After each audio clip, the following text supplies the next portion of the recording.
द्वितीय विश्व युद्ध की शुरुआत 1 सितंबर 1929 को हुई, जब जर्मन टैंक रात के अंधेरे में पोलैंड में घुस आए।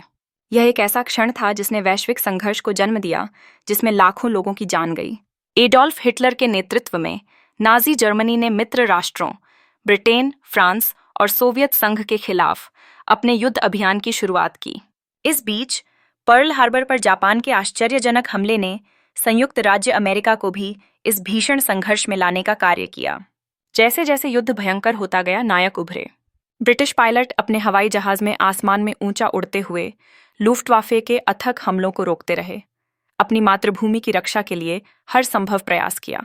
सोवियत सैनिकों ने पूर्वी मोर्चे पर दिलेरी से लड़ाई लड़ी, जब वे बर्फीली सर्दियों और खूनी लड़ाइयों को सहन कर रहे थे। कब्जे वाले फ्रांस में प्रतिरोध सेनानियों ने नाजी अभियानों को बाधित करने के लिए अपने जीवन को जोखिम में डालने से नहीं हिचकिचाए। सामान्य नागरिकों को युद्ध के दौरान अकल्पनीय भयावहता का सामना करना पड़ा। शहरों का विनाश हुआ, परिवार बिखर गए और होलोकॉस्ट में 6 मिलियन यहूदियों का व्यवस्थित रूप से हत्या कर दी गई।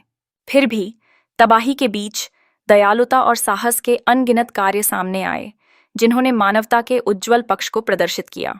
गर्मियों में युद्ध का रुख बदल गया।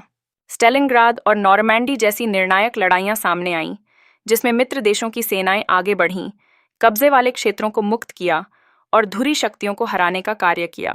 अंततः 2 सितंबर 1945 को जापान ने औपचारिक रूप से आत्मसमर्पण कर दिया, जिससे युद्ध का अंत हुआ। वैश्विक युद्ध के बाद एक गहरा दाग दुनिया पर रह गया, लेकिन साथ ही एक नया संकल्प भी आया। भविष्य में संघर्षों को रोकने के लिए संयुक्त राष्ट्र का गठन किया गया। देशों ने शांति, सहयोग और स्थिरता की दिशा में प्रयास करने की कसम खाई। द्वितीय विश्व युद्ध के दौरान किए गए बलिदानों को कभी नहीं भूला जाएगा और इससे प्राप्त सीखे गए सबक इतिहास की दिशा को प्रभावित करेंगे।